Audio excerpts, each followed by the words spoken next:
Kaufman, Captain, U.S. Navy, retired. When the A-bomb was dropped, we were in Guam.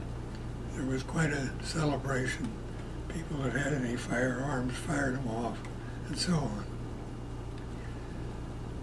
Admiral Nimitz then invited all of the operational commanders in the Pacific that could get away to go to Tokyo Bay to witness the surrender ceremony.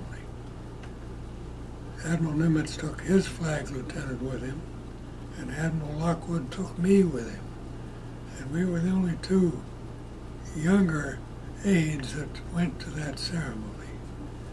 We flew from Guam to Saipan in a 4-engine land plane with everybody that was going on this trip aboard, just full of admirals. Then we transferred to 3 4-engine seaplanes in Saipan and flew the rest of the way up.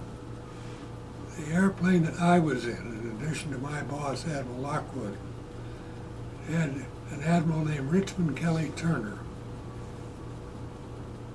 Turner was a naval aviator, which a lot of people didn't know because he was the amphibious boss at a lot of the landings as we island hopped across the Pacific.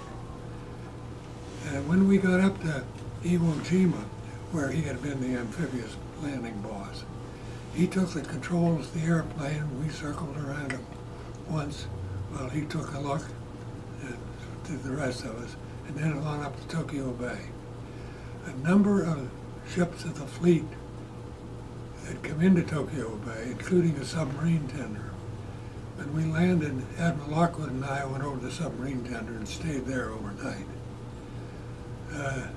Then we went to the Missouri the next day and witnessed the ceremony. I don't think at the time that I realized what a momentous thing I was seeing. As I said, I was probably, of the visitors, the junior one there. And in the deck log of Missouri, on the 2nd of September 45, east longitude time, there's a list of all the visitors, and I'm the last one on that list. This picture has been widely published. As I said, I'm back here in the corner someplace. And I'm in it, but you can't see me. I'm the guy back there with no scrambled eggs on his cap. And the only one of this whole array probably with no scrambled eggs. When we left the ceremony, everyone that was been aboard got one of those. And after the ceremony, Admiral Lockwood and a submarine squadron commander who was in the tender and I visited the Naval Submarine Base and crawled through a lot of submarines under construction and into the buildings. The submarine squadron commander, Captain Lou Parks, and I were packing 45s. There was nobody aboard the submarine base. Nothing, nobody at all. The only notice of any activity was that the vehicles there all had their drive shafts disconnected and bent.